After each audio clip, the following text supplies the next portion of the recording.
سانگڑ سے بھائی عبد الکریم صاحب نے سوال لکھا ہے، وہ لکھتے ہیں کہ مفتی صاحب ہمارا سوال یہ ہے کہ شادی کے موقع پر آتش بازی کرنے کی اجازت ہے یا نہیں؟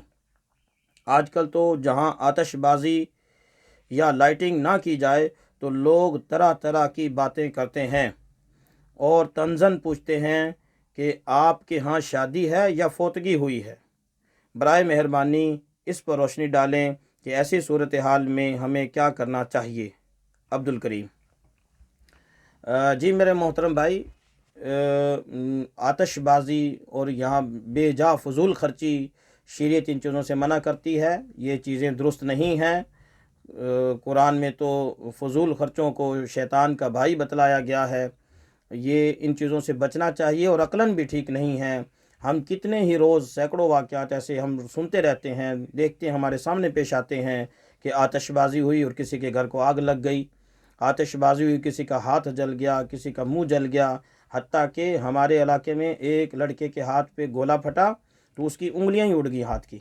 اب دیکھیں یہ کتنی، اب وہ ہمیشہ کے لیے انگلیوں سے محروم ہو گیا۔ انگلیاں اللہ کی ایک بہت بڑی نعمت ہے، پوچھیں ان لوگوں سے جن کی انگلیاں نہیں ہیں وہ کس قدر پریشان ہیں۔ تو اس پریشانی سے بچنے کے لیے ہمیں شریعت کی تعلیمات پر چلنا ضروری ہے۔ شریعت نے جتنی بھی تعلیمات دی ہیں وہ ساری کی ساری انسانوں کی بھلائیوں کے لیے ہیں، انسان کی بھلائی کے لیے ہیں۔ اگر ہم شرعی تعلیمات پر چلیں گے، شریعت کے مطابق اپنی شادی بیاہ کریں گے تو اس میں فضول خرچی سے بھی بچیں گے، نقصان سے بھی بچیں گے، خود اپنے نقصان سے بھی بچیں گے، کسی کا نقصان ہونے سے بھی کرنے سے بھی بچیں گے، تو کتنے فائدے ہوئے اس پر۔ لہٰذا آتش بازی ہو یا کوئی لائٹنگ وغیرہ ہو، اس سے بچنا چاہیے، یہ فضول خرچیاں ہیں۔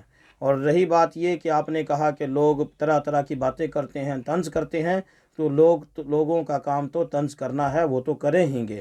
آپ آج آتش بازی کر لیتے ہیں، لائٹنگ بھی کر لیتے ہیں، کل کو وہ اس سے زیادہ بڑھ کے بات کریں گے کہ آپ نے صرف لائٹنگ کی ہے، آپ نے فلاں کام کیوں نہیں کیا، فلاں کام، حتیٰ کہ وہ تو بڑے بڑے کام بھی گنوا دیں گے جن کو آپ افورڈ بھی نہیں کر سکیں گے، اور آپ اس پر انشاءاللہ امید ہے کہ آپ ان پہ عمل بھی نہیں کریں گے، لیکن لوگوں کی بات تو پھر کھڑی کی کھڑی رہ گئی۔ اس لیے لوگوں کی باتوں پر کان مت دھریے۔ یہ تو ایک حدیث میں بھی اس طرح کا ایک مضمون ملتا ہے کہ قرب قیامت بندہ جو ہے وہ اپنے اہل و عیال کی وجہ سے یا اپنے دوستوں کی وجہ سے یا رشتہ داروں کی وجہ سے ایسے کام کرے گا جو شریعت کے منع کیے ہوئے کام ہوں گے، اس لیے ہمیں ان کاموں سے بچنا چاہیے۔